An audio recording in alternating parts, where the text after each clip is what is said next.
Toutes et tous, bonjour. Bienvenue pour ce premier webinaire qui va bientôt commencer. Pourquoi eMint analyse d'images? Eh bien pour plusieurs raisons. La première, c'est parce que à chaque fois que nous regardons une image, eh bien nous lui donnons du sens, même si c'est un paysage, même si c'est une forme géométrique. Du coup, l'image nous influence, même si nous n'en sommes pas conscients. D'autre part, parce qu'aujourd'hui, nous n'avons jamais eu accès à autant d'images grâce à Internet. Cela a des conséquences. L'image est un parfait support pour les fake news. Il nous appartiendra donc de savoir si elles sont truquées, trafiquées, etc. Et cela a une deuxième conséquence, c'est qu'aujourd'hui, il y a de plus en plus d'outils qui nous donnent accès à des images, des fois en direct. C'est donc de l'information supplémentaire qu'il faut savoir détecter. Et enfin même, au sein des images, eh bien, des informations que ceux qui ont mis les images en ligne ne sont pas toujours conscients de délivrer. C'est ainsi que certains terroristes, dans un cadre très particulier, ont fait des selfies, et grâce aux selfies, on a pu savoir où ils étaient.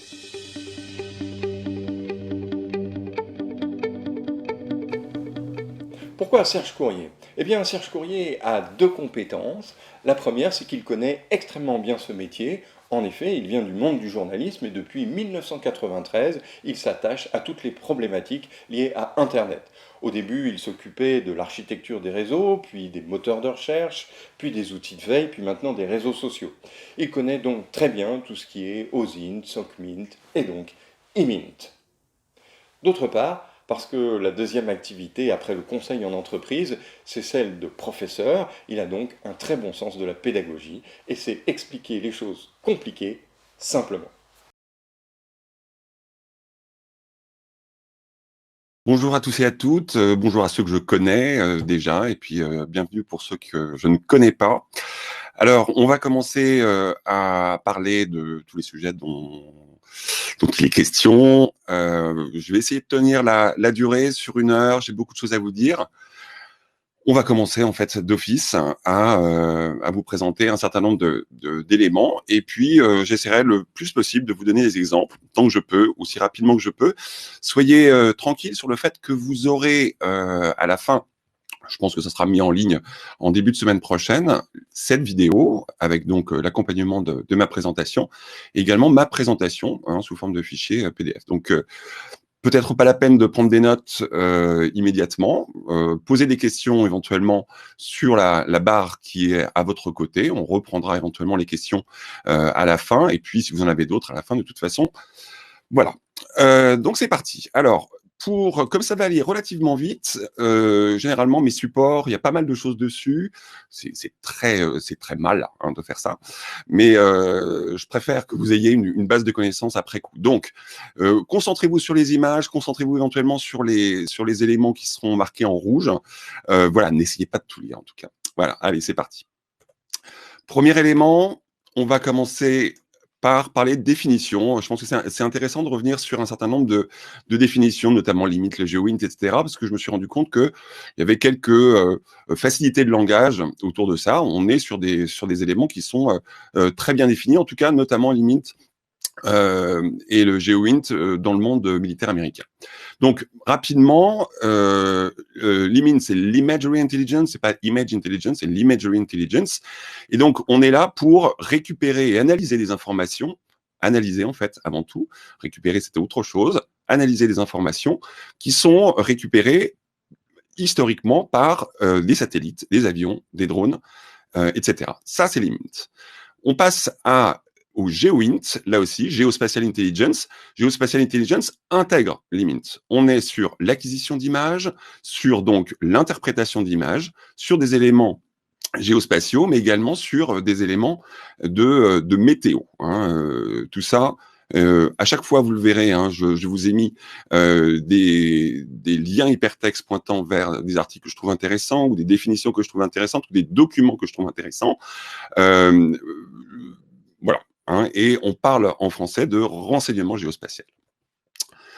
L'image analysis ou analyse d'image, donc là, il s'agit principalement de détecter, reconnaître, identifier et d'effectuer une analyse technique. On verra que c'est important dans un certain nombre de cas, notamment pour détecter, analyse technique, notamment pour savoir si l'image était trafiquée ou pas. Dernier élément de définition, tout ce qui est le forensic imaging. ou forensic image ou photo forensics. On va parler d'imagerie judiciaire. C'est un petit peu plus restrictif en France. C'est la détection, c'est l'analyse d'images pour essayer de trouver des preuves à des fins notamment judiciaires. Premier élément que l'on va regarder, c'est, on commence par les fichiers, on verra après les images, mais analyser les métadonnées, encore faut-il qu'elles existent, vous allez comprendre pourquoi assez rapidement. Donc, premier élément, métadonnées, c'est quoi? Un certain nombre d'entre vous, vous le savez, mais dans un fichier image, vous avez un certain nombre de données qui sont fournies dans différents formats. Trois gros formats en fait sont connus. On a l'EXIF, l'IPTC, XMP, ça vous fait peut-être une belle jambe, mais l'important c'est que on a la possibilité, dans un certain nombre de cas, d'ouvrir une image et d'analyser son contenu. Ce qui est important, dont je vous disais, c'est en rouge, l'EXIF, on va avoir énormément d'informations potentiellement si elles sont là, notamment le nom de l'appareil, la date, l'heure, la géolocalisation.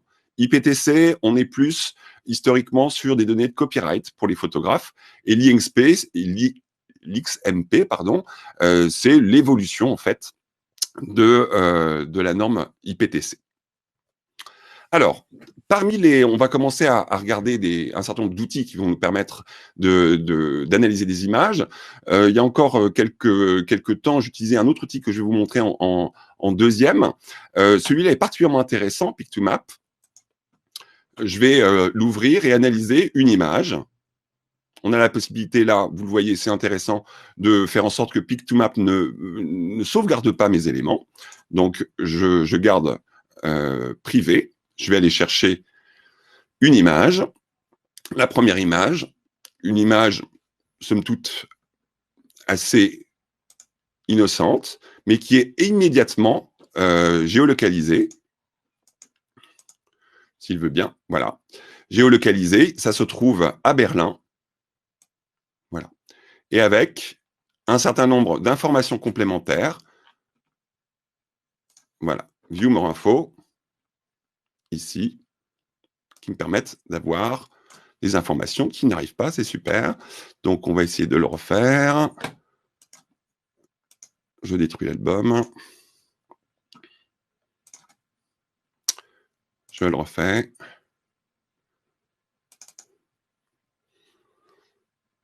Sinon, je vais vous le montrer sur mon autre document. Voilà. Il y a énormément d'informations. Énormément d'informations. Vous allez, en tout cas là, c'est une photo qui donc a été prise par un iPhone 4, vous le voyez ici. Un certain nombre d'informations sur la focale qui m'intéresse peu finalement. Mais je vais avoir la date, l'heure, Berlin. Je vais avoir des indications de longitude et de latitude. Et également, on le verra un petit peu plus tard, j'ai la direction. Ça, c'est particulièrement intéressant, en plus de la localisation, bien entendu. Voilà. Donc ça, c'est les premières informations qu'on peut obtenir avec Pic2Map. Deuxième outil qui est assez connu, assez réputé, même s'il est très fruste en termes d'apparence, c'est Jeffreys EXIF Viewer. Donc là, j'ai une information intéressante, supplémentaire. On va refaire cet autre exemple. Il va me demander si je ne suis pas un robot. Ça, c'est toujours un petit peu problématique. Ça nous fait perdre un petit peu de temps. Voilà. Alors,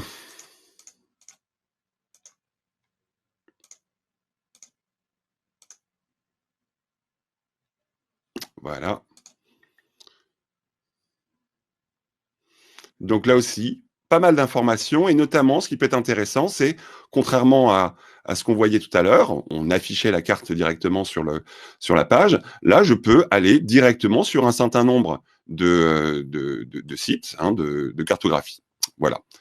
Et notamment, en dessous, j'ai également moins bien arrangé, moins bien mis en valeur un certain nombre d'informations, et notamment, je vous le disais, la direction dans lequel je regardais au moment où j'ai pris cette photo. C'est moi qui ai pris cette photo. Alors, justement, sur cet élément-là, 141,8, ça c'est les degrés par rapport au nord magnétique. Et donc, j'ai tout à fait la possibilité, en fait, j'ai fait cet exemple avec, Voilà, j'ai importé la photo dans PowerPoint, j'ai tracé un trait vertical et après, je lui ai donné une direction, une orientation du nombre de degrés qui m'était nécessaire. Et du coup, je vois ici dans quel sens s'était orienté mon appareil photo au moment où j'ai pris la photo. C'est assez impressionnant et ça peut être utile. Encore faut-il, bien entendu, avoir une photo originale. On va y revenir dans quelques instants. D'autres exemples, on ne va pas tous les voir. Vous retrouverez en fait un certain nombre d'outils. Là, ce que je vous ai montré, ce sont des outils en ligne. Il existe quelques extensions Firefox, Chrome, et également, sachez-le, un logiciel qui s'appelle XNView, qui est compatible Mac, PC, Linux, et qui fournit également des informations si vous avez besoin de travailler de manière discrète, sans donner d'informations à un site en ligne. Pour plus de confidentialité ou de sécurité, vous avez la possibilité de le faire. Des solutions plus simples, vous avez tout à fait la possibilité, avant même de commencer à travailler sur une image, de vérifier que cette image dispose d'un certain nombre de métadonnées. Voilà, clic droit, propriété, détail. Je vous détaille en fait en dessous comment faire sur PC, sur Mac, même chose. Un panneau de visualisation qui vous permet d'avoir un maximum d'informations et déjà de vérifier que vous avez un certain nombre d'informations, dont là, vous voyez les GPS, l'altitude, l'altitude, la latitude et la longitude. Mais il y a des hicks, effectivement. Si on regarde ce que font des photos les différents réseaux et médias sociaux que l'on utilise, Facebook, Instagram, Twitter, Pinterest, LinkedIn, tous, au moment où l'on upload une photo, vont en fait supprimer, effacer les métadonnées. Ça pourrait être quelque chose, un gage en fait ou en tout cas un outil qui permettrait d'identifier plus facilement les photos. Ces données sont complètement effacées. On verra que dans un certain nombre de cas, on garde un petit peu, Facebook garde un tout petit peu d'informations, mais dans la plupart des cas, si on récupère une photo depuis ces réseaux-là, on n'aura pas de métadonnées. Donc, il faudra se débrouiller, en fait, visuellement, pour essayer de travailler, essayer de localiser ou dater une photo. Il y a un autre problème, c'est que, alors, peu de faussaires le font, mais on peut imaginer qu'on puisse le faire si on veut vraiment essayer d'abuser la galerie. C'est des éditeurs de métadonnées. Je peux moi-même intervenir sur les métadonnées de mon image en modifiant le temps, la date, l'heure et même la position si j'ai envie de le faire. Alors, que fait-on par rapport à ça? Il n'y a pas 36 000 solutions de toute façon à ça. Se faire envoyer l'original, c'est pas toujours facile, mais notamment dans un travail journalistique, par exemple, ça peut être simple. Parfois, il faut peut-être expliquer à la personne que la photo est pas très visible, donc il faudrait avoir l'original pour que je me rende mieux compte. Récupérer la photo, j'ai un doute, je vous avoue, j'ai mis cette photo de WhatsApp, j'ai un doute, il faudrait que je revérifie. Est-ce que WhatsApp n'efface pas non plus les métadonnées? Ça, c'est un point à vérifier. Et bien entendu, l'autre méthode, ça va être de s'attacher à d'autres éléments pour dater, localiser la photo. Et c'est là aussi où on va découvrir un certain nombre de méthodes et d'outils. Alors, ça, un certain nombre d'entre vous, parce qu'on en parle pas mal, vous connaissez la recherche d'images inversée, cette possibilité que l'on a d'envoyer des photos à un certain nombre de moteurs de recherche qui vont non pas rechercher la photo, bien entendu, mais rechercher la photo dans leur stock, dans leur index, ce qui peut être particulièrement intéressant. Alors, on a des exemples, on en a beaucoup vu, mais pas que, bien entendu, pendant le mouvement des Gilets jaunes, et on en voit encore, bien entendu. Exemple, ce post Facebook, ce post Twitter pour les Gilets jaunes 17 novembre 2018, ben non, il s'agissait du 1er février 2014 à Saint-Louis. Là aussi, vous aurez en référence les liens vous permettant de pratiquer aussi cette même recherche. Autre exemple sur lequel on reviendra d'ailleurs, cette photo qui a été recyclée, dénonçant les violences policières. Un certain nombre de ces photos étaient en fait des vieilles photos. Celle-là datait du 11 juillet 2012 à Madrid, et non pas pendant une manifestation des Gilets jaunes. Alors, il y a pas mal de moteurs de recherche d'images qui permettent de faire de la recherche inversée. Et il y a pas mal d'outils aussi qui peuvent permettre de faire de la recherche inversée. Moi, j'ai adopté le Search by Image, qui a l'avantage d'être disponible sur Firefox et sur Chrome. Je vous mets Chrome Brave, Brave que j'ai adopté la semaine dernière en fait, notamment parce que Brave permet maintenant d'installer des extensions Chrome. Et puis Brave est beaucoup plus sécurisé. En tout cas, on a la possibilité de fermer plus de portes. Déjà, à la base, les portes de fuite d'informations sont fermées au maximum. Et donc, ce métamoteur, cette petite extension est également disponible sur Brave. Donc, je vais vous montrer l'exemple à partir de mon navigateur. Donc, voilà. Je vais cliquer ici. Une fois que c'est installé, j'ai la possibilité, ce qui est très, très pratique, là, ce qui n'est pas le cas de tous les moteurs, de choisir les moteurs que je souhaite utiliser. Il y en a un certain nombre. Et surtout de les orienter, si j'ai envie, de les mettre l'un avant l'autre, ou de les retirer de la liste sans aucun problème.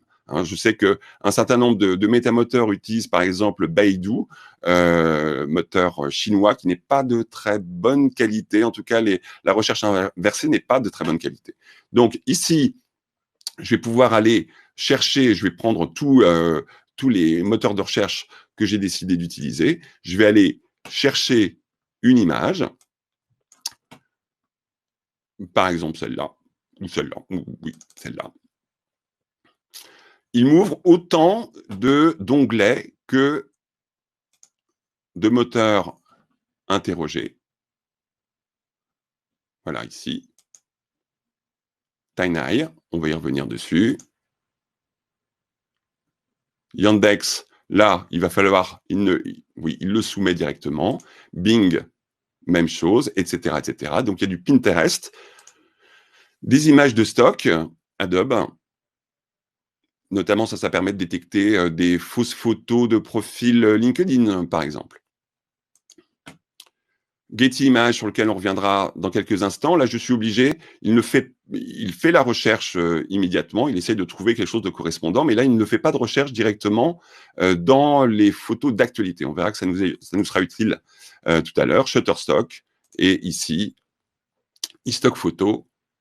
Voilà. Nous voilà donc face à un grand nombre de moteurs de recherche. Ça nous permet de faire une recherche très rapide pour savoir, en fait, l'intérêt dans la lutte, notamment contre ces images recyclées, c'est bien de pouvoir faire une recherche directement de cette manière-là.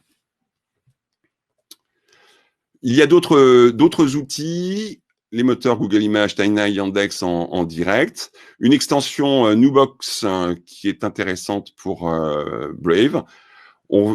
InVid est plus spécialisé pardon, sur la vérification des vidéos. Ça sera peut-être le thème d'un futur webinaire d'ailleurs, la vérification de la photo. Hein. Voilà.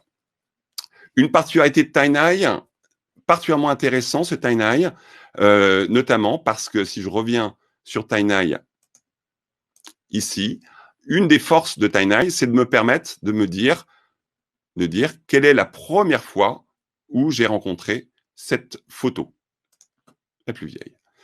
Cette photo, elle a une histoire, en fait. Cette photo a une histoire. Elle a été présentée à l'antenne d'un journal de France 3 Picardie à la suite d'un ouragan, une tornade qui s'était passée dans le nord de la France. Et elle avait été envoyée par quelqu'un de la mairie d'Amiens à la rédaction en disant voilà, j'ai pris la photo, c'est fabuleux, et malheureusement c'est passé à l'antenne sans prendre la peine de vérifier. Et déjà à l'époque, là il y a énormément de reprises de cette photo, mais déjà à l'époque, TinyEye avait identifié cette photo qui avait été publiée quelques mois auparavant. Voilà, donc 30 secondes, 1 minute de temps perdu, entre guillemets, à vérifier est-ce que cette photo où on me dit cette photo vient d'être prise à ce moment précis, je vous l'envoie. Si bien entendu les moteurs de recherche inversés nous disent le contraire, je l'ai déjà rencontré il y a quelques mois, ça permet de dire cette photo, c'est une photo recyclée. Et ça permet déjà de détecter un certain nombre d'abus et de ne pas passer pour un idiot ou une idiote. Donc voilà, particularité de TinEye. Particularité de Bing, ça c'est très intéressant. Bing Images, autre élément intéressant. Bing Images, je clique ici directement, comme pour les autres d'ailleurs, ils ont tous adopté ce même petit logo pour aller chercher des images. Je clique dessus, je vais aller chercher mon image, je vais aller chercher une image de manifestation que je n'arrive pas à géolocaliser, je ne sais pas où ça se passe. Eh bien, regardez, en dessous de la photo, j'ai un petit bouton qui me permet de déterminer, de définir une zone qui me semble être potentiellement significative, qui aurait pu faire l'objet d'autres photos. Et si j'arrive bien à circonscrire, on va me trouver là immédiatement la photo de Stockholm. À moi, après, éventuellement, d'aller vérifier sur Google Earth ou Google Maps l'endroit précis de cette photo. Donc ça, très intéressant ici pour zoomer sur une photo, prendre une partie d'une photo pour pouvoir retrouver son origine, même si c'est bien entendu sur une autre photo. Là, il ne s'agit pas de retrouver la même photo, mais bien d'essayer de localiser. On rentre déjà dans ce que l'on va voir après, qui est la localisation des photos. Enfin, une particularité de Yandex, je vous laisserai la découvrir. Yandex Images a une partie traduction avec reconnaissance optique de caractère qui se fait sur l'image que vous lui fournissez, et il est capable, normalement, de vous proposer une traduction. Donc ça peut être un élément supplémentaire pour pouvoir comprendre ce qu'il y a sur cette image. Mais il y a des hicks, il y a beaucoup de hicks en fait. Il y a de hicks sur la recherche inversée. La recherche inversée, bien entendu, si le faussaire fait des efforts de rognage, de changement de la luminosité, voire d'inversion d'une photo, là vous voyez un exemple d'une photo qui est toujours, cet article est toujours en ligne. Je vais vous le faire voir. Ali Bongo, novembre 2018, ben non, il s'agit d'un Américain en octobre 98. Si je vous montre là la photo,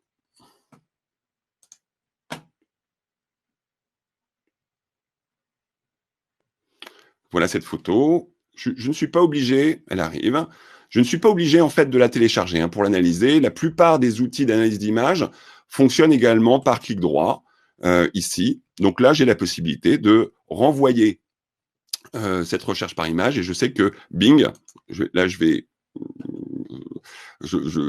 gagne du temps en faisant ça, j'aurais pu analyser les différentes propositions, c'est que Bing me proposait ici une des images qui était, voilà, ici, vous voyez, même l'inversion d'image et parfois le rognage d'image permet quand même de trouver des informations sur cette photo, de reconnaître cette photo, mais bien entendu, cette photo, on peut lui rajouter des choses, on peut suffisamment la triturer pour que la recherche inversée d'image ne fonctionne pas. Un autre problème, c'est que des grands pourvoyeurs de photos d'actualité, là je pense à cette photo qu'on a vue tout à l'heure de femmes ensanglantées lors d'une manifestation Madrid, eh bien, l'AFP Forum, Reuters Pictures, qui sont quand même des gros pourvoyeurs de photos d'actualité, bien entendu, ne proposent pas, en tout cas à ma connaissance, d'outils de recherche inversée, peut-être pour les professionnels, mais pas pour le grand public. Voilà. Et bien entendu, on passe à côté, et ça, un certain nombre de personnes le savent. Je pense particulièrement à l'équipe des observateurs de France 24, qui travaillent énormément par ce qu'ils reçoivent en fait par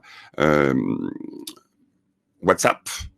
Toutes les photos qui sont, en tout cas à ma connaissance, publiées sur... Je ne peux pas en fait faire de recherche inversée d'images sur Twitter, ni sur Instagram, en tout cas pas à ma connaissance.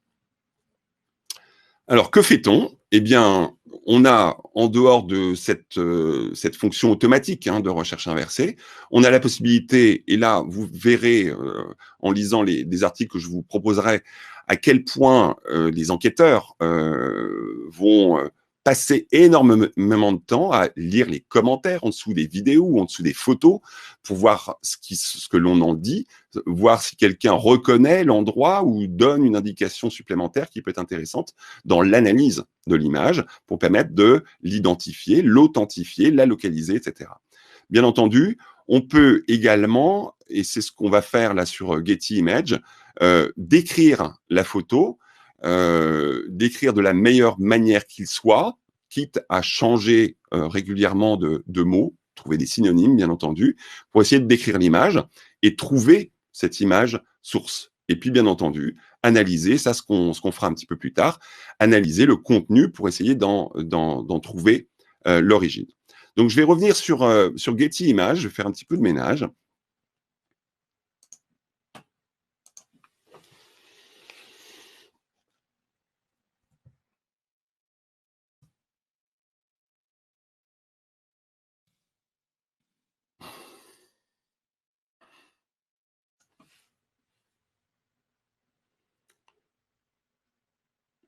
Et là, je vais passer en image d'actualité. Rappelez-vous que Getty Images, en recherche inversée, n'avait rien trouvé.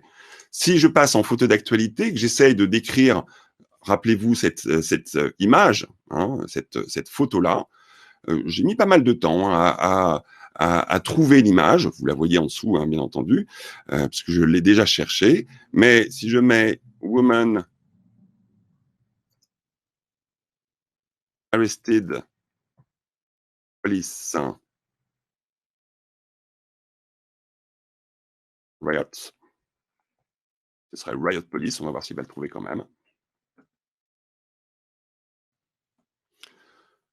L'analyse d'image, la recherche d'image, ça peut être très, très chronophage. Vous avez des gens qui vont y passer des heures, de longues heures, pour trouver les bonnes photos. Peut-être que je la redécrive, mais normalement, elle devrait apparaître là, quelque part.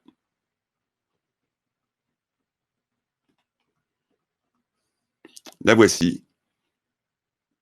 Et si je reviens sur la page suivante, j'ai d'autres éléments. Et vous voyez que là, c'est en essayant de décrire avec des mots, bien entendu, l'image, que j'ai pu récupérer, retrouver cette image. Donc, la description du contenu, comment, c'est toujours se mettre à la place des gens qui décrivent le contenu et d'essayer de mettre les mots que eux vont mettre.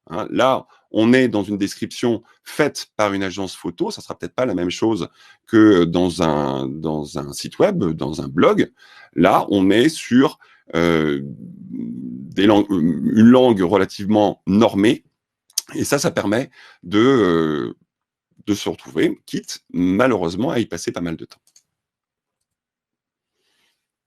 Donc, commentaires, aller dans les commentaires, décrire la photo avec des mots, et puis analyser son contenu pour aller plus loin. Alors maintenant, on passe sur une partie qui est certainement la plus complexe et qui est la plus chronophage également. Géolocaliser et horodater une image. Vous avez des gens qui vont passer là plusieurs jours, voire plusieurs semaines à essayer de trouver, à essayer de géolocaliser une image. Donc, au-delà des métadonnées et de la recherche inversée, bien entendu. Alors, il y a quelques semaines, un monsieur qui s'appelle Henk van Es, qui est assez connu dans le monde de l'IMINT et d'autres, bien entendu, a posté cette photo sur son compte Twitter en disant « Mais dites-moi, où suis-je » Voilà. C'était assez intéressant. J'ai fait, bien entendu, une recherche inversée qui n'a rien donné. Il n'y avait pas de photo qui, éventuellement, avait été prise du même endroit et qui aurait pu me donner des informations. À partir de là, bon, il y a des choses qui sont assez évidentes, notamment, c'est ça qui va me donner relativement rapidement la réponse. C'est ce logo avec quelque chose. Je vois, il y a Picre. Là, on voit même un E. Vous voyez pas la barre, mais parce qu'il y a la bordure rouge, mais il y a Picre. Quelque chose. Après, il faut prendre cette habitude, et je me suis amusé là également à me dire, avant de chercher ce qui me semblait être le plus évident, donc de voir une société qui commencerait par Yapi Creux, de voir tout ce que je pouvais retirer de cette information. Je suis plutôt, a priori, dans une grande ville. Il y a une grande place.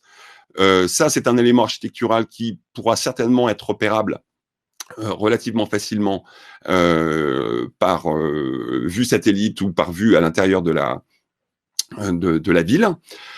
J'ai essayé de détecter, mais la photo était de relativement mauvaise qualité. D'ailleurs, je vais vous faire voir. Vous avez des outils tout bêtes. Hein. Vous avez bien entendu la possibilité d'utiliser vos propres outils si vous avez Photoshop, bien entendu. Mais là, mon idée pendant ce webinaire, c'était de travailler sur des outils faciles d'accès, libres d'accès, gratuits. Et parfois aussi, vous n'avez pas la possibilité dans votre travail d'installer des logiciels particuliers. Eh bien, on a la possibilité ici d'ouvrir cette image. Et à partir de là, j'ai énormément de possibilités de modifier un certain nombre de choses si j'ai besoin de clarifier ou de regarder le contexte. Et puis, bien entendu, je peux zoomer sur la page.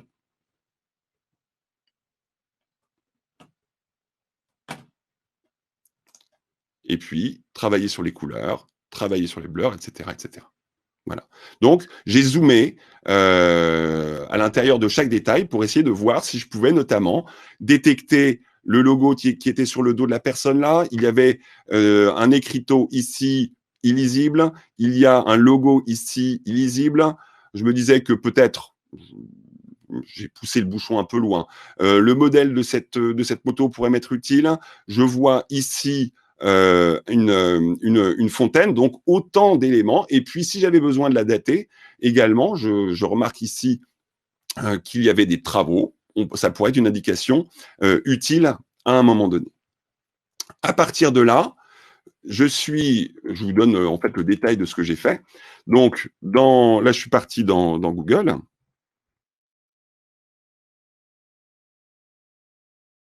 J'ai commencé à saisir Yapi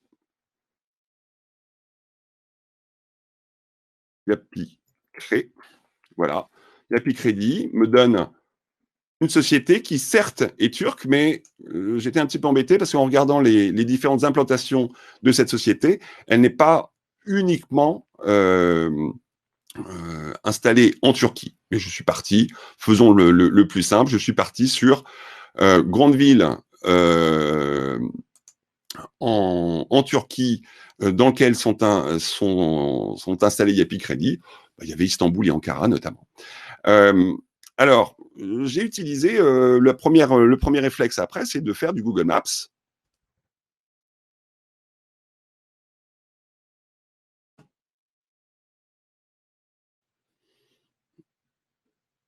Et de chercher, bien entendu, Yapi Crédit Istanbul.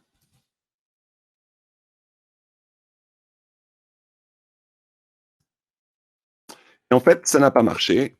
Bizarrement,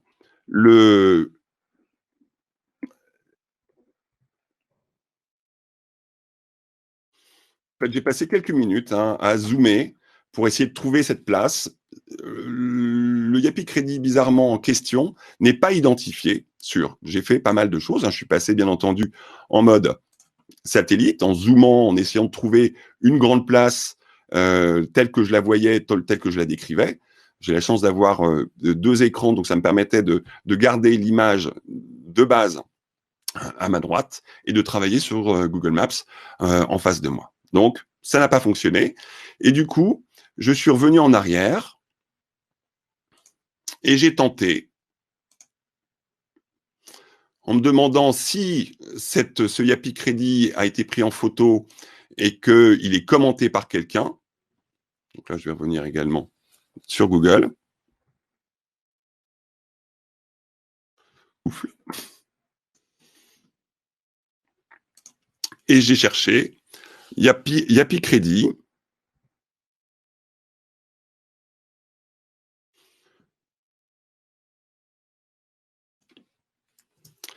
Near Place Istanbul.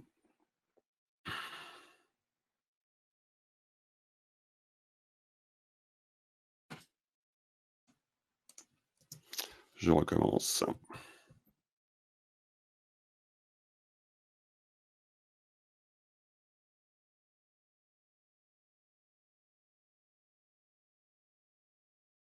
Voilà. Et j'ai cherché des images. Et quelques instants après, je ne sais pas si on va la voir immédiatement, mais il me semble que toc toc toc, ça pouvait ressembler à ça, hein. Euh, et j'avais, ah ben voilà, là voilà. C'est cette photo-là qui m'a décidé. J'avais la fontaine, enfin l'édifice, et puis le Yapi Crédit. Il y avait pas la même couleur du logo, mais voilà, Square Taksim. Je reviens à ce moment-là sur Google Maps.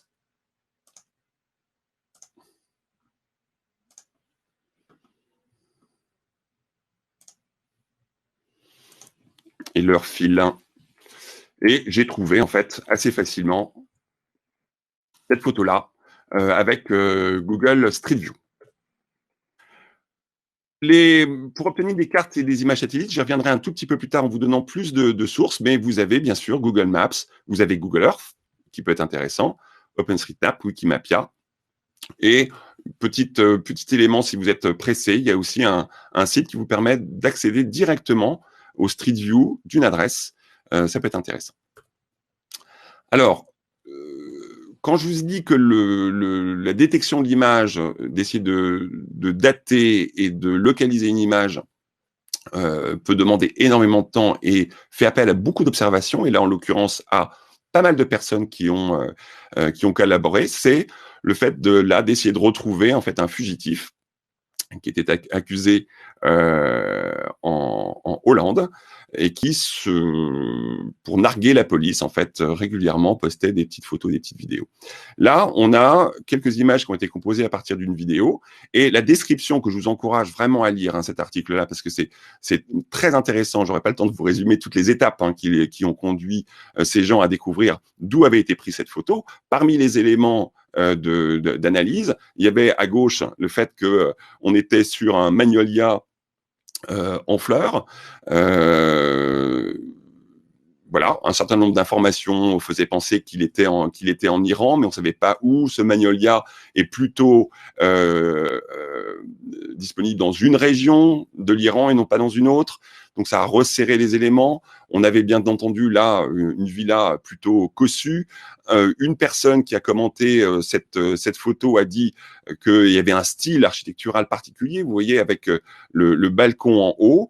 Et puis, parfois très, très intéressant, c'est d'analyser, n'oubliez pas de regarder les réflexions, ce que l'on voit par réflexion d'une image. Là, on voit une maison qui est en réflexion, on voit une autre maison qui est derrière. Ben, on était déjà dans un groupe de 3 maisons. C'est tout bête, mais ça permet parfois de trouver des éléments. Et autre chose qui a été longuement débattue, c'était cette poubelle, qui était une poubelle particulière. Parfois, vous aurez des éléments qui ne vont être vendus que dans une région par exemple. Voilà. Et 200 personnes ont participé à cette chasse. Il a été localisé très précisément. Problématique, c'est qu'il n'y avait pas de convention d'extradition avec l'Iran, donc pour l'instant il est toujours a priori là-bas. S'armer de patience également, là aussi c'est une très belle expérience qui a été faite par Europol. Europol aujourd'hui fait appel à la foule d'une certaine manière pour donner des informations autour d'abus sexuels sur des enfants. Bien entendu, les enfants sont cachés et ils lancent un appel à contribution d'une certaine manière pour essayer de retrouver où se trouve cette ville. Et là, alors il y a eu pas mal de travail avant le bouquet final, dirions-nous, qui est un architecte finlandais qui, après de multiples essais, a réussi à localiser la ville, en Chine en l'occurrence. Là aussi, il vous raconte dans l'article et puis le sujet qui a été tourné par la BBC comment il a fait. Il a notamment, à partir des observations qu'il faisait sur les quelques photos qui sont disponibles là devant vous, il a fait un croquis. Il avait éliminé un certain nombre de grandes villes chinoises jusqu'à ce que vous voyez en bas et au milieu, repérer un élément qui lui semblait être caractéristique de ce qu'il voyait, et après, il a réussi vraiment précisément à repérer la maison d'où la photo a été prise. Alors, vous l'avez vu là dans cette photo-ci, c'est que cette photo est un assemblage de photos. Ça aussi, c'est quelque chose à faire quand, notamment là, dans un certain nombre de cas, les éléments visuels pardon, étaient des vidéos et non pas des photos. En fait, il est possible, alors vous pouvez le faire à la main, bien entendu, mais sachez que en prenant des copies d'écran pardon, de vos vidéos, vous allez avoir la possibilité d'assembler des images. Ici, là aussi, un autre exemple extrêmement intéressant. Il faut lire ces articles qui sont passionnants sur la manière dont, là, c'est un MiG-21 qui tombe dans une région. Il y a une vidéo qui est prise. Et vous voyez que la photo du dessus est un assemblage de photos qui permet en fait à l'analyste derrière d'essayer de repérer un grand nombre d'éléments marquants du paysage qui vont leur permettre, comme vous le voyez en dessous, à un moment donné, de localiser l'endroit, parfois après avoir voyagé dans Google Maps ou Google Earth ou d'autres services de recherche de photos d'images satellitaires pour arriver donc à repérer l'endroit précisément où ce MiG est tombé. Je vous parlais d'images, d'assembler des images, ce qu'on appelle l'image teaching. Vous avez un certain nombre d'outils. Je vous ai mis des logiciels Windows, des logiciels Mac et aussi un service en ligne. Voilà, pour vous permettre assez rapidement de constituer, comme vous voyez là sur la gauche, c'est l'outil Image Composite qui est particulièrement bien fait pour pouvoir assembler des images et à partir de là, pouvoir affiner votre analyse de la photo. Alors, analyser les ombres, ça aussi, c'est quelque chose qui est assez intéressant et on peut retirer, encore une fois, beaucoup d'informations d'une image. Alors, pardon pour la photo que je vais vous montrer après, c'est la photo d'une exécution. Ça a été le premier travail, en tout cas la première enquête menée, enfin initiée par la Cour pénale internationale, et toutes les sources étaient des sources récupérées des réseaux et des médias sociaux.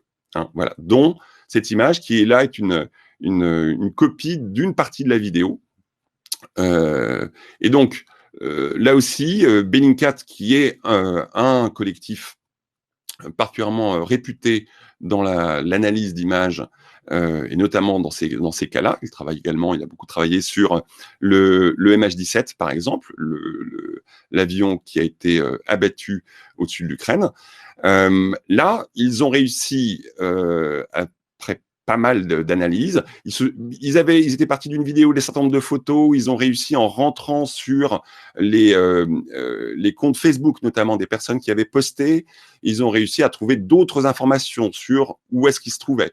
Il y a une personne, notamment, comme quoi, encore une fois, l'observation peut être particulièrement utile, c'est la couleur du sable.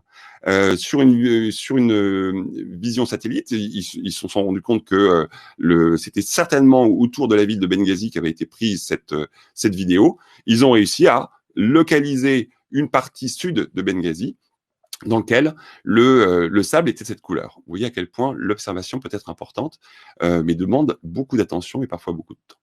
Voilà. Donc, on avait les coordonnées, ils ont réussi à récupérer les coordonnées que vous voyez en haut à droite.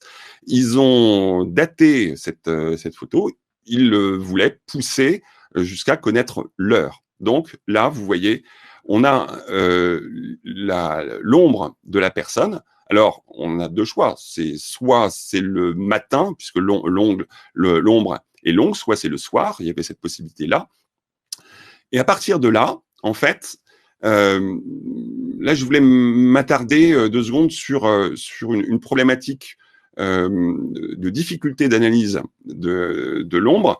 En effet, on peut tout à fait se dire, c'est pour connaître en fait la hauteur du Soleil. La hauteur du Soleil à un endroit donné, à une date donnée, va nous permettre de trouver l'heure. D'accord ?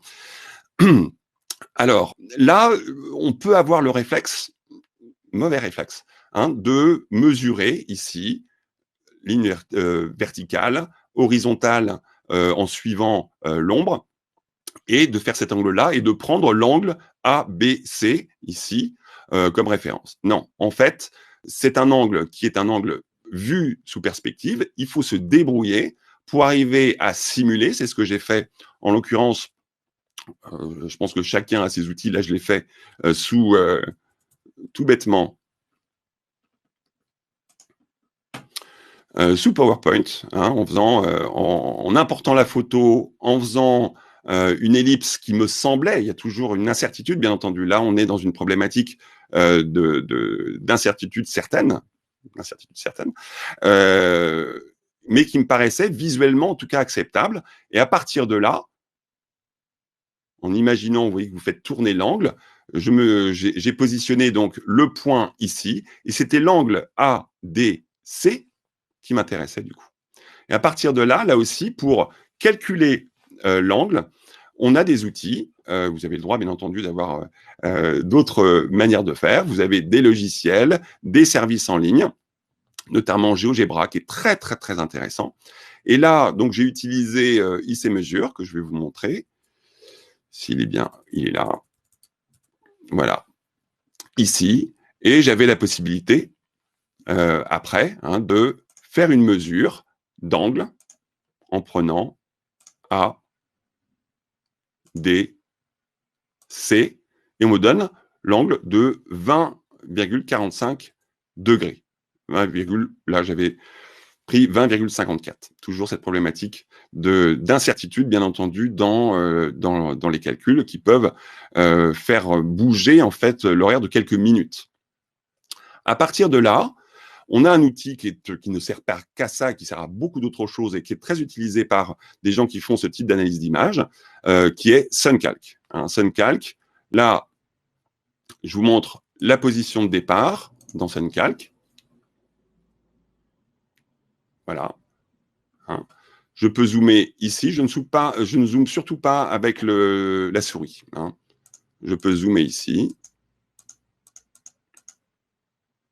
Voir le plus précisément possible. Là, je vais jusqu'au maximum. Et j'avais la possibilité aussi, je vais le faire, je vais le refaire voir sur mon PowerPoint et je ne vais pas le faire ici, de mettre la date, je l'avais. L'heure, je ne l'avais pas. La localisation, bien entendu, était bien mise en place. Et j'avais la possibilité également de mettre la hauteur de l'objet pour voir si l'ombre était correcte. Je l'ai évalué à, s'il veut bien, non, c'est pas grave, 1,7 mètres. Et après, en fait, l'idée, c'est de se balader dans le temps, en fait, pour que l'élévation que j'ai trouvée, rappelez-vous, je l'ai plus en tête, 20,46 degrés.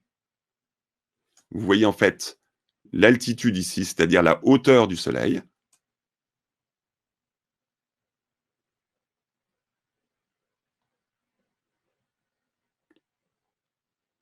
Je suis entre, vous voyez ici, entre 8h15 et 8h12. Voilà une information qui peut être particulièrement intéressante. De là.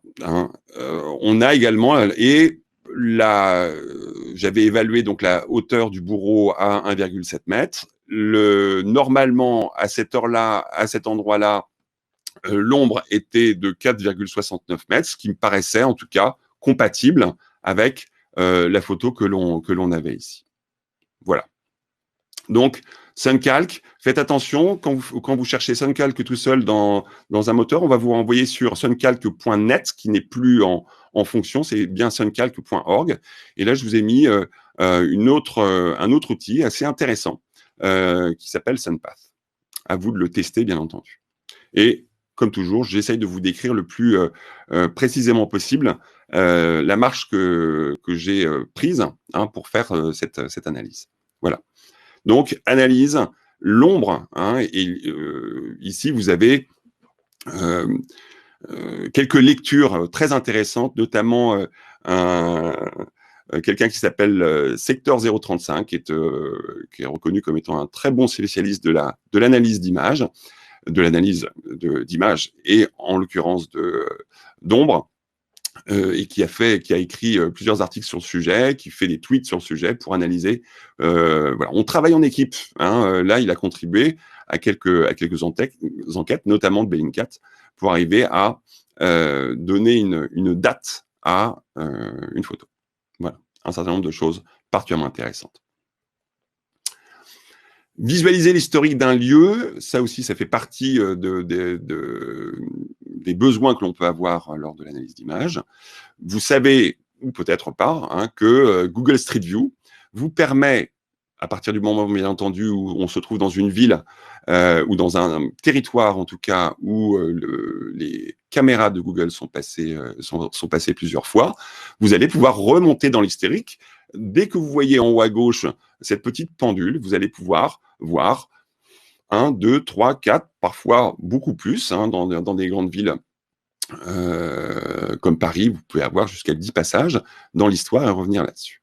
Donc, modification d'un lieu via Google Street View, c'est un élément sur lequel vous pouvez être amené à récupérer des choses intéressantes.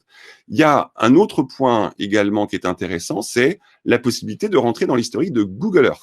Google Earth que vous pouvez utiliser aussi bien sous forme de logiciel, c'est ce que je fais, ou en ligne, mais uniquement à travers Chrome. Ici, vous voyez un exemple d'Alep avec une ligne ici que vous voyez en haut d'historique de photos satellites qui nous permet de faire malheureusement une comparaison. Là, j'ai fait un collage, ce n'est pas présenté comme ça, qui vous permet en fait de voir l'avant, l'après, en tout cas, quelles étaient l'apparence de tel ou tel relief, là en l'occurrence ville, entre telle date et telle date. Ça peut être particulièrement intéressant pour voir un avant-après, malheureusement. Se soucier de la météo également. Dans un certain nombre de cas, j'ai vu en tout cas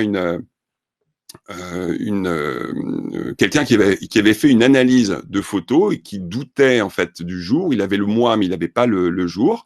Il a détecté, il a eu de la chance, bien entendu, de voir que à cet endroit-là, c'était en fait, ça ne pouvait être que ce jour-là où il y avait un temps couvert sur cette zone. Donc voilà, très intéressante information. Et donc, un certain nombre de sites qui vous permettent de voir quel est le temps, bien entendu, qu'il fait à un endroit, mais surtout, comme Ventusky, qui a une approche assez intéressante et assez presque ludique sur l'animation, en tout cas, de la météo, vont vous permettre de retrouver, d'accumuler des indices. En fait, on est, comme je l'enseigne généralement sur la vérification de l'information, sur l'identification de sources, la web en l'occurrence, on est dans une accumulation d'indices. Bien entendu, tout enquêteur qui se respecte, c'est ça. On va accumuler parfois des petits indices qui vont s'accumuler les uns aux autres pour arriver à une conclusion finale. Focus sur les images satellitaires, je serai bref parce que je vous renverrai directement sur un nombre assez conséquent de sources qui vous permettent d'obtenir gratuitement parfois, en payant parfois, des images plus ou moins précises en fonction, en fait, vous le voyez là, des satellites qui sont exploités. On va aujourd'hui jusqu'à des précisions, des images disponibles avec une précision de 30 cm. Avec en plus, alors la plupart du temps, les images gratuites ne vont rester dans le spectre visible, mais vous avez également, dans un certain nombre de cas, la possibilité de travailler sur de l'infrarouge ou d'autres fréquences qui vous permettent de faire émerger d'autres informations. Mais là, on est déjà dans un boulot de spécialiste. Voilà, accéder à l'imagerie payante, à l'imagerie satellite, pardon. Vous prendrez le temps, je l'espère, de découvrir. Et je suis bien entendu toujours preneur d'autres sources. Loin s'en fout la science infuse sur le sujet. Donc, n'hésitez pas à me renvoyer vos sources privilégiées pour ce type d'enquête. Et bien entendu, il y a aussi des éléments payants. L'intelligence du visage, là aussi, dans l'analyse d'image, le fait de reconnaître une personne, est particulièrement important.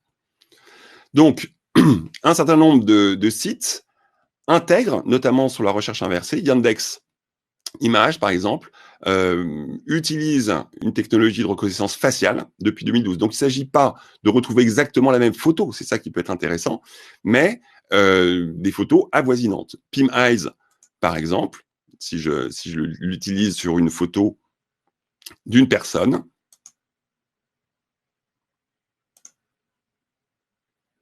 je vais prendre cette personne-là.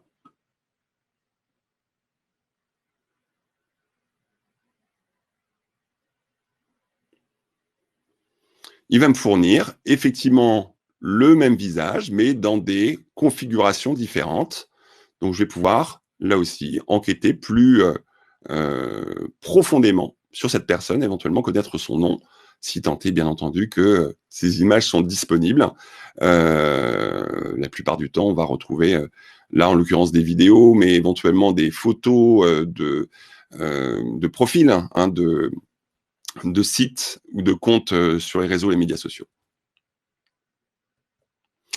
Également, assez bluffant, ça peut nous permettre en fait de, à partir d'une photo d'une personne, de l'identifier sous un autre angle sur une autre photo, d'être à peu près sûr que ça marche. Je vais voir si je peux le faire rapidement, sans perdre de temps, parce que je vois que, oula, le temps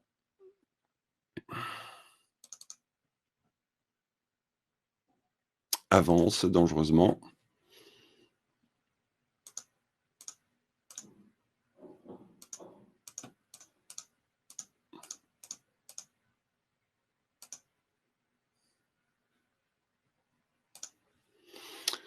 Donc, il récupère l'image et à partir de l'analyse des ombres, en tout cas, c'est ce que je suppose, il va construire un objet 3D qui va me permettre de pouvoir reconnaître quelqu'un de profil, de haut, de bas. Ça met toujours un petit peu de temps à analyser. Je suis dans une queue qui attend. Bon, j'y reviendrai éventuellement tout à l'heure, à moins que ça arrive. Non, je laisserai faire. Mais c'est assez bluffant, en tout cas, de voir à partir d'une simple image, analyse avec un rien d'intelligence artificielle derrière pour le faire. Bon, on reviendra dessus. Mais vous voyez, vous avez compris, à partir de cette photo-là, j'ai pu afficher ces différentes vues du président Obama. Reconnaissance de matériel. Alors, je vous avoue que là, ce n'est pas ma spécialité. Vous retrouverez dans les sources que je vous fournirai à la fin, notamment dans beaucoup de comptes Twitter. Hein, vous avez des grands spécialistes, notamment français, de la reconnaissance de matériel. Vous avez, par exemple, et ce n'est qu'un début. Hein, il me faudra aller plus loin que ça, mais vous avez une base de données des plaques minéralogiques qui permet à certains de retrouver dans quel pays a été pris telle photo, des bases de données d'armes, des bases de données de voitures, dont certaines sont payantes. Là aussi, beaucoup de temps passé à chercher, à comparer par rapport à notre photo originale pour, là aussi, encore une fois, avoir un certain nombre d'indices. Appel à la reconnaissance, là aussi, reconnaissance des objets. Hein, le Europol, dont je vous ai déjà parlé, régulièrement met en ligne un certain nombre d'objets et on demande à la foule peut-être que le moindre indice peut être utile pour arriver à identifier l'endroit, la maison, parfois, qui permettent un certain nombre de chapeaux peuvent n'être disponibles que dans certains territoires, etc., etc. Très intéressant et de plus en plus de personnes sur Twitter se sont abonnés sur le compte d'Europol pour essayer d'aider à la détection et l'analyse de photos. Détecter les images trafiquées. Forensically, un certain nombre d'entre vous le connaissent, mais je vais vous donner quelques petites indications supplémentaires, peut-être par rapport à ce que vous savez déjà. On s'amuse souvent avec Forensically, donc vous connaissez peut-être la page d'accueil. C'est un Zurichois, un chercheur zurichois, enfin un informaticien zurichois qui fait ça pendant son son temps libre et qui rajoute régulièrement, d'ailleurs, faut que vous reveniez régulièrement sur cet outil parce qu'il rajoute régulièrement des nouveaux outils de traitement. Hein. Pour info, ça c'est très intéressant pour qui n'a pas envie de diffuser sa photo. L'analyse de la photo se fait en local. Il n'y a aucun envoi sur le cloud de vos photos. Vous pourriez même couper Internet si vous aviez un doute. Ça peut se faire. L'analyse peut tout à fait être effectuée sans accès Internet. Autre petite astuce que certains d'entre vous n'ont peut-être pas remarqué, c'est il y a beaucoup de réglages possibles, trop d'ailleurs, en tout cas pour des profanes comme moi, comme je le suis. Le fait de cliquer sur une petite réglette, vous avez la possibilité après de modifier légèrement les réglages avec les flèches de votre clavier. Alors, parmi l'image, l'une des plus connues de Forensically, c'est cette détection de clones. Là, on arrive éventuellement à se rendre compte qu'il y a un certain nombre de nuages dans cette photo qui ont été détectés. Donc là, on est sûr, en tout cas, peut-être que la soucoupe est vraie, mais en tout cas, les nuages, eux, ont été dupliqués. Et effectivement, dans cette fonction-là, on va pas tous les voir, mais il y a un certain nombre de choses que je voulais vous dire sur quelques fonctions qui sont parfois décriées d'ailleurs. C'est pas de la faute de Forensically, mais de la technologie en elle-même. On est toujours là, sauf peut-être là où on voit de manière évidente. On peut se rendre compte de manière évidente que la photo a été trafiquée. Il y a d'autres fonctions de Forensically qui ne seront que des indices, mais qui ne sont pas des indices conclusifs. Il faut faire très attention à ça. Notamment, c'est pour ça que je vous ai mis un point d'exclamation sur l'erreur level analysis, l'analyse du niveau d'erreur. Très décrié, là aussi, vous aurez beaucoup à lire. Je vous conseille de lire la controverse qui a opposé deux spécialistes sur la question de l'usage, de l'interprétation de cela. Là, on pourrait se dire de manière évidente, il y a traficotage parce que je vois quelque chose de différentes couleurs. Ce n'est qu'un indice, il n'y a pas de certitude. Dans un certain nombre de cas, des images qui vont avoir un contraste particulier, par exemple, des différences de contraste particuliers vont être multicolorées et ne seront pas trafiquées pour autant. Donc là aussi, à prendre avec précaution, ce n'est qu'un indice, mais certainement pas un indice conclusif. L'élément de bruit, ça peut être très intéressant pour détecter en fait des images sur lesquelles on a appliqué un aérographe ou quelque chose qui qui a détruit le bruit. Toute image a un bruit. D'ailleurs, tout appareil photo a un bruit, c'est-à-dire là on voit bien du bruit extrême. Si ce qui n'est pas le cas là, l'image trafiquée a été très bien fait, on verrait des aplats sur lesquels il n'y aurait pas de bruit. En tout cas, le bruit ne serait pas cohérent à l'intérieur de l'image. Dès qu'on a plus de cohérence dans le bruit de l'image, à ce moment-là, on peut effectivement la confirmer que l'image a été trafiquée. Le balayage de niveau, ça c'est très intéressant, ça permet en fait d'augmenter les contrastes. Et là, je ne vais pas vous faire voir pour gagner du temps, je suis désolé, mais vous ferez cette expérience également, éventuellement en reprenant mon support, c'est que on voit un certain nombre de pixels qui n'ont pas la même apparence qu'autrui, qui peut nous laisser supposer qu'il y a eu un traficotage sur cette image. Et je vous conseille également d'utiliser la molette de la souris pour modifier le balayage, ce qui permet d'aller rapidement détecter les erreurs potentielles. Le gradient de luminance, normalement, je ne suis pas convaincu, il faudra que je refasse des tests, normalement est censé nous montrer des incohérences dans l'éclairage. Si cette soucoupe volante avait été collée sans faire attention à l'éclairage, il aurait pu y avoir un éclairage en haut à gauche, alors que l'éclairage de la scène est en haut à droite, par exemple. Cette luminance, ce gradient de luminance est censé en tout cas détecter des modifications de la luminosité, de l'éclairage. Là aussi,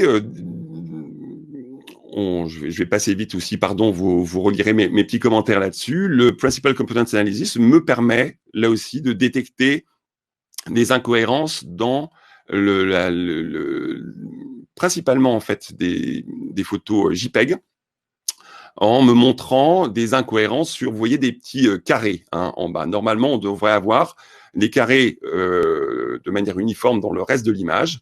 On voit bien que là, c'est pas le cas. Le buste de cette jeune femme est plutôt lissé par rapport à ce qu'on voit ici. Et puis, on voit également sur le bord de ses bras des éléments très contrastés et même sa bouche qui a été blanchie, en l'occurrence, à la photo. Voilà, c'est parmi ces éléments-là. Et voilà, je vous montre quelques éléments qui peuvent être mis en avant par cet élément-là. En début, quand je vous présente Forest-Incali, je vous renvoie également à un certain nombre d'articles expliquant le fonctionnement de Forest-Incali et puis aussi les pages d'aide qui sont assez détaillées, assez expliquées, qui renvoient parfois justement sur des articles détaillant telle ou telle fonction, notamment celle-ci. Très intéressant, on aurait presque pu commencer par ça. Quand une photo est créée, notamment sous Photoshop, et qu'on l'ouvre pour la première fois, une vignette a été créée.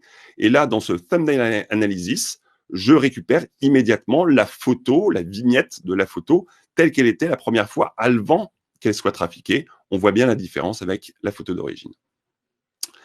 Alors, il y a une dernière formule, un dernier outil qui peut être intéressant, qui est l'extraction de chaînes de caractères qui ne rentrent pas en fait dans les données EXIF qu'on a vues tout à l'heure. Là ici, cette photo que j'ai téléchargée depuis un compte Facebook, peut-être qu'elle n'a pas été photoshopée au sens triturée, je n'en doute pas en l'occurrence, mais en tout cas, elle est passée par Photoshop avant d'être uploadée, télédéposée dans Facebook. Autres outils d'analyse, Forensically connu, Photoforensics a été créé par un grand spécialiste, Dr Neil Kravets, qui a eu maille à partir en l'occurrence avec un autre spécialiste qui s'appelle Fanny Harid.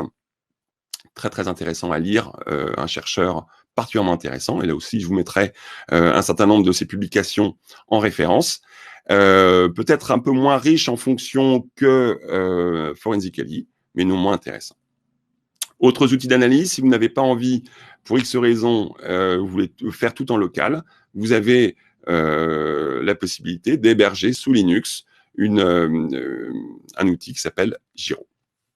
Outils d'accompagnement, là aussi, parce que le temps passe, je ne vais pas vous en faire la démonstration, si je vais vous le faire rapidement. Photo-Scissor Online, particulièrement utile. Cette photo-là que vous avez vue à l'instant, que je vais aller récupérer, c'est une photo qui a été beaucoup partagée à une époque dans les réseaux, les médias sociaux. On peut avoir un doute sur le fait que, encore faut-il avoir le soupçon, bien entendu, de sa véracité. Un moyen, la recherche inversée ne donnait pas grand-chose. Il est tout à fait possible, en fait, avec le petit curseur, vous voyez, ici, le vert, c'est ce que je veux garder. Je vais le faire un peu grossièrement, avec avec des gros sabots. Voilà ce que je veux garder. Et en gros, je vais désigner ce que je ne veux pas avoir de l'image. Et au fur et à mesure, vous voyez que une image de bonne qualité va se détailler. Il va falloir que j'aille un petit peu plus loin. Mais voilà, encore une fois, je vous disais, je fais ça grossièrement. Cette photo, une fois bien détourée d'une certaine manière, je vais pouvoir la sauvegarder. Et là, en l'occurrence, cette photo récupérée et donnée dans TimeEye, rappelez-vous, ce moteur de recherche inversé m'a permis de me trouver la photo originale de Vladimir Poutine. Autre méthode d'analyse, là je serai bref, c'est en l'occurrence ce Hanif Farid, j'ai dit Farihanid tout à l'heure, Hanif Farid, excellent spécialiste du sujet qui développe une approche pour essayer de trouver notamment là, des problématiques d'éclairage. Est-ce que la photo en bas à gauche ou est-ce que la photo en haut à droite, on s'en doute un peu, a été obtenue par traficotage? En effet, il analyse à la fois les cônes d'éclairage avec une supposition d'où vient la lumière. Il fait également des cônes des zones d'ombre. Et en fait, si ces éléments se rejoignent, c'est-à-dire si toutes les sources de lumière se rapprochent, ce qui n'est pas le cas là ici, dans une même zone, à ce moment-là, c'est cohérent avec une image non trafiquée, en tout cas par rapport à une analyse de l'éclairage. Parfois, un gros zoom suffit à se rendre compte que par rapport à ce que l'on voit sur une photo, on voit les sources de lumière qui apparaissent là dans les yeux de la personne, ce qui peut nous permettre parfois, encore une fois, de déterminer que l'environnement, le reste de l'environnement est fautif par rapport à l'éclairage que l'on voit sur les yeux de la personne. Encore faut-il bien entendu avoir des photos de bonne qualité, vous vous en doutez. Les sources d'actualité, OSINT, Image et OINT, là, on a presque terminé, hein, rassurez-vous. Je vous renvoie éventuellement sur la liste que j'ai constituée sur Twitter, sur lequel, voilà, pas mal de très bons spécialistes français et étrangers. Vous retrouverez Bellingcat, vous retrouverez voilà, Open Facto, qui est une nouvelle association qui est particulièrement intéressante et qui publie des articles extrêmement intéressants sur le sujet. Voilà, vous pourrez piocher dedans. OSINT pour Open Source Intelligence, dans lequel vous avez un certain nombre de personnes qui font de l'IMINT, qui font de l'analyse d'images et qui font de la géospatial intelligence. Voilà, à suivre. Pour se cultiver. En fait, moi, je me rends compte, je m'abreuve autant que je peux hein, d'articles, hein, en revenant parfois dans le passé des articles de Bellingcat ou d'autres, hein, par exemple, pour accumuler des éléments de connaissance, des petites astuces qui nous permettent d'être de plus en plus attentifs à des détails ou à connaître en fait des méthodologies. Et puis surtout, là, je pense que vous l'avez compris, énormément là des faits d'armes hein, de ces spécialistes se font en groupe, en collectif, avec parfois chacun sa spécialité, ou simplement le fait que vous avez des gens sur un territoire particulier. Encore une fois, je vous parlais tout à l'heure des observateurs de France 24. Aux dernières nouvelles, il y a 5000 correspondants de France 24, en tout cas des observateurs dans le monde. Ben, on peut leur demander, est-ce que c'est là que ça s'est passé? Est-ce que tu reconnais bien tel ou tel endroit de telle ville, puisque tu y es, ou en tout cas de telle région? Et puis, je vous renvoie aussi sur quelques sites de fact-checking. Là aussi, beaucoup de gens qui font du fact-checking vont être amenés à analyser des images. C'est un peu actuellement ce que fait très bien l'AFP factuel hein, sur les images détournées généralement, la plupart des images recyclées en l'occurrence. Voilà. Et quoi d'autre? Non, bah vous avez effectivement Africa Check qui est sur l'Afrique. Je n'oublie pas donc les décodeurs. À suivre également si vous avez, enfin même pour vous et si vous avez des enfants encore plus, les observateurs font une émission. Là, je vous ai mis un lien sur la playlist de YouTube de l'émission. Tiens, faute d'orthographe. Info ou Intox, émission. Info ou Intox que je corrigerai. Particulièrement intéressant. Ils en sont à la 24e édition. Petite séquence de quelques minutes à voir dès 10 ans, j'aurais tendance à dire. Et après 77 ans. Voilà. Autre source de fact-checking en anglais dans lequel on trouve du Bellingcat et puis du fact-checking qui est plus du fact-checking historique et politique. Hein, PolitiFact notamment, Snopes qui est le doyen du fact-checking politique aux États-Unis. Et puis je finis par un certain nombre d'événements, notamment retournons sur le cercle de l'Arbalète hein, qui est dans les murs de l'École européenne d'intelligence économique, et puis également cette fondation de la Geospatial Intelligence qui organise les 2 et 5 juin prochains dans le Texas, le GeoInt 2019. C'est presque fini. Quelques sources orientées image forensics. Souvent, cette problématique est gérée ponctuellement. Il n'y a pas de rubrique particulière. Des Hacker Factor Blog, ça c'est le blog assez à l'ancienne, hein, assez années 90 de Photo Forensics, du monsieur qui est derrière Photo Forensics. Et puis, je vous ai mis un lien, ça, Annie Farid, je vous encourage à lire tous ces articles de recherche qui sont particulièrement intéressants. Et je crois que c'est tout. Voilà, enfin, avec du retard, hein, je le crains bien entendu. Pardon, j'espère que j'ai 20 minutes de retard. Je vais revenir donc sur mon deuxième écran pour voir s'il y a encore du monde, a priori oui. Deuxième élément, je vais essayer de voir donc si vous avez des questions. Je vais essayer de regarder, si vous voulez bien, les questions qui me sont posées, s'il y en a, ou les remarques. Hein, et puis, si vous avez des questions supplémentaires, donc laissez-moi lire le début en tout cas. Voilà. Bon, j'espère que vous avez tout vu. On n'a pas la photo, j'espère que vous l'avez vu. Ah, l'image ne suit pas le discours. Alors, pourquoi efface-t-il les métadonnées? Là, pourquoi efface-t-il les métadonnées? Oui. Alors, je pense que j'ai pas la réponse exacte. Je soupçonne, en l'occurrence, que l'effacement des métadonnées, c'est pour, ça va vous faire rire ou pouffer, pour préserver la vie privée des gens. Ils ont plein d'autres informations par ailleurs, éventuellement. Je ne vais pas être méchant, mais on peut supposer que les métadonnées sont récupérées et stockées avant d'être effacées. Je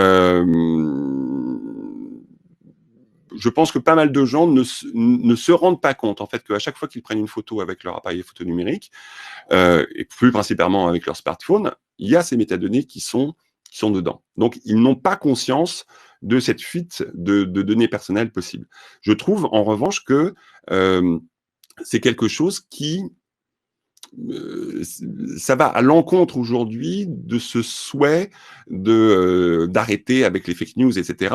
Le fait de pouvoir préserver des métadonnées sur Facebook, sur Twitter, sur Instagram permettrait de déjouer un certain nombre de choses. Voilà. Bien entendu, après, c'est le jeu du chat et de la souris. On a la possibilité, éventuellement, je vous le disais, de modifier. Encore faut-il avoir les petites connaissances, c'est pas grand-chose, hein, connaissances techniques, pour pouvoir les modifier. Ah, donc il y avait un retardataire.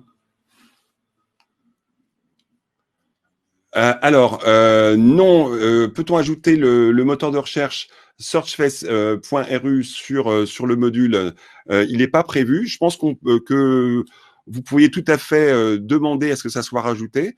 C'est un projet open source, donc il doit avoir un GitHub quelque part. Et ça vaudrait le coup peut-être de lui suggérer effectivement de rajouter. Donc pour tout le monde, je suis allé trop vite. Donc Searchface.ru, c'est un des moteurs de recherche inversés avec reconnaissance optique, avec reconnaissance faciale, que je vous ai mis et que vous retrouverez dans mon support. Oui, absolument. Searchface.ru, ça marche bien sur les paramilitaires russes. Voilà. Encore faut-il. Alors, vous avez raison de dire les paramilitaires, parce que normalement, les militaires n'ont plus le droit enfin, il faut qu'ils arrêtent avec les selfies, visiblement. Bon, je vois que certains d'entre vous, et j'en suis désolé, ont eu peut-être des problématiques de vidéo. Rassurez-vous, vous aurez donc la vidéo une fois qu'on l'aura recadré, coupé le début, etc. Et peut-être quelques-unes de mes hésitations, on ne sait jamais. Et puis, vous aurez le support. Désolé donc pour certains qui ont peut-être pas du tout vu. Donc, il existe un replay, oui, absolument. Damien, il y aura un replay et il sera disponible sur une page spécifique, une rubrique spécifique webinar du site de l'école, EUIE.fr. Ok, ouais. C'est bien Ferrandichelli, effectivement. Mais je crois que ça vaut le coup, au-delà de jouer avec les fonctions de Forensically, ce que j'ai commencé à faire, on a tous commencé à faire ça, c'est de rentrer dans le détail et d'essayer de comprendre le plus possible à quoi servent ces fonctions. Les réglages, ils sont multiples, mais comme toujours, on progresse petit à petit dans la maîtrise. Moi-même, en préparant ce webinaire, j'ai appris des choses sur Forensically. Et notamment la grosse polémique qu'il y avait eu autour d'une des fonctions. Alors, this person doesn't not exist. Vous me demandez, c'est comment on traite ces images. Ben, on peut. a priori, enfin, je sais pas, vous pourrez peut-être préciser votre question après, mais je crains. Alors, 10 personnes does not exist, pardon, pour ceux et celles qui ne savent pas. C'est un site qui permet de générer avec du deep learning. Il y a l'intelligence artificielle derrière. On lui a fourni à cette bestiole plein de photos et il génère des photos qui sont finalement des mélanges de photos existantes, mais en produisant des photos particulièrement réalistes. Donc là, du coup, faire une recherche inversée sur ne donnera rien puisque cette personne n'existe pas. Il faudra attendre éventuellement que ce visage apparaisse sur différents médias pour pouvoir. Alors, on n'aura pas l'origine, on ne pourra pas faire de reconnaissance de visage, on ne pourra pas a priori, j'ai essayé, mais rien n'a donné, d'essayer de voir une partie de tel ou tel visage qui pourrait permettre une reconnaissance. Donc, cette personne n'existe pas. À chaque fois que vous connectez sur ce site, une image est générée à votre attention et uniquement à votre attention. A priori, c'est comme ça que ça fonctionne. Oui, alors le travail, Lou, merci. Le travail collectif est immense et je sais que OpenFacto, vous le faites. Bellingcat est un exemple absolument fantastique de travail en groupe. Les différents exemples que je vous ai donnés, on voit parfois, en tout cas là sur Europol, vous avez des centaines de personnes qui vont détailler, trouver le petit élément. Oui, ça, je reconnais cette maison, c'est plutôt dans telle région, etc., etc. Enfin, chacun apportant sa petite once de connaissance ou d'expertise. Là, en l'occurrence, je sais pas si je vous l'avais dit, mais le Finlandais là qui a retrouvé ce lieu où un enfant avait été abusé est architecte. Là aussi, d'avoir des architectes dans le groupe peut être particulièrement intéressant. Merci pour vos remerciements, merci beaucoup. Ok, voilà. Alors, sur LinkedIn, attendez, tac. Ah, j'en ai peut-être loupé. Opération de cyber-infiltration sur LinkedIn Pro Profil. Ouais, effectivement, tout à fait. Moi, je sais que la recherche inversée, je l'avais utilisée lorsque quelqu'un m'avait demandé en contact. Bon, il y avait quand même quelque chose d'assez bizarre. Un spécialiste en cybersécurité pakistanais qui venait moi me demander en relation alors que je ne suis pas un spécialiste de cybersécurité. Et puis par jeu, en fait, j'ai récupéré la photo de son profil et je l'ai mis dans un moteur de recherche inversée. Je connaissais pas encore celui que je vous ai montré, ce méta-moteur de recherche inversée. Et là, j'ai trouvé que c'était une photo, je l'ai mis dans Google Recherche Inversée, et que c'était une photo de stock. Mais ce qui était très intéressant, c'est que cette personne avait des amis, avait des contacts. Et j'ai été faire le tour de tous ces contacts. Tous ces contacts avaient été créés également avec des photos de faux profils. Du coup, malheureusement, avec un outil comme This Person Does Not Exist, on va arriver à justement ne plus pouvoir faire ce genre de recherche parce que les personnes n'existeront réellement pas et donc on pourrait imaginer que ça soit une vraie personne.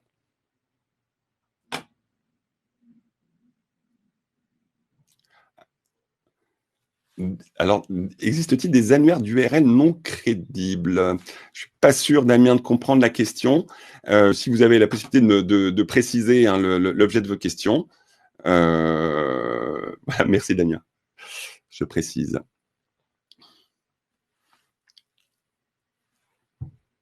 Donc, s'il y avait un conseil à vous donner, c'est lire. Vous avez également très régulièrement, je l'ai plus en tête, mais vous le retrouverez dans ma liste d'abonnements Twitter, un compte qui fait en fait qui relaie des contests, c'est-à-dire des quiz ou de type où suis-je. Voilà. Et je trouve que c'est un excellent entraînement. Moi, celui de Yapi Crédit m'a beaucoup amusé. Pour tout vous dire, j'ai fait ça sur le comptoir d'un bar au moment de l'apéro et c'était particulièrement intéressant à faire. Alors, toc. Bon, je ne sais pas ce dont il s'agit. Alors, des URL qui véhiculent des messages Et des contenus complotistes. Ah, d'accord. Alors, est-ce que... voilà. D'accord. Oui, ben, en dehors de Décodex, il faudrait que je vous retrouve. Je sais qu'il y a une autre initiative que Décodex aux États-Unis, si ma mémoire est bonne, qui fournit aussi ce type d'analyse. Je pensais également, mais ça c'est une autre problématique, on n'est plus dans l'analyse d'image. Il existe des extensions pour, en survolant une URL raccourcie, de voir vers où elle pointe. Ça aussi, moi je suis régulièrement confronté, notamment par mes fils RSS en l'occurrence, des gens qui font du spam de fils RSS d'une certaine manière, ou de pages, pour arriver à des pages, sur des pages qui sont nocives, on va dire. Donc, dans un certain nombre de cas, peut-être que dans un certain nombre d'enquêtes ou d'investigations, il peut être utile. Encore une fois, je l'ai pas en tête, le nom, je vous le retrouverai éventuellement et vous le rajouterez dans le support. La possibilité, simplement en survolant un lien avant de cliquer dessus, notamment quand c'est un lien raccourci, de pouvoir obtenir la destination et de voir que éventuellement le nom de domaine nous paraît bizarre, quitte à aller derrière sur la page d'accueil de ce nom de domaine ou avoir un certain nombre d'informations de ce type-là. Voilà. Bon, voilà. Merci effectivement, merci Fabien pour ces retours. J'espère que voilà, vous n'êtes pas ennuyé, ça n'a pas été trop speed, vous n'avez pas été trop énervé par les petites sautes peut-être de vidéos. Et puis, écoutez, à moins que, voilà, je crois qu'on peut se quitter là-dessus. Et puis, je vous donne rendez-vous. Alors, ça sera peut-être pas moi. Il y a bien entendu plein d'autres spécialistes à l'École européenne d'intelligence économique sur plein d'autres sujets. Rendez-vous peut-être lors d'un deuxième webinar. Merci beaucoup pour votre attention et à très bientôt. Au revoir.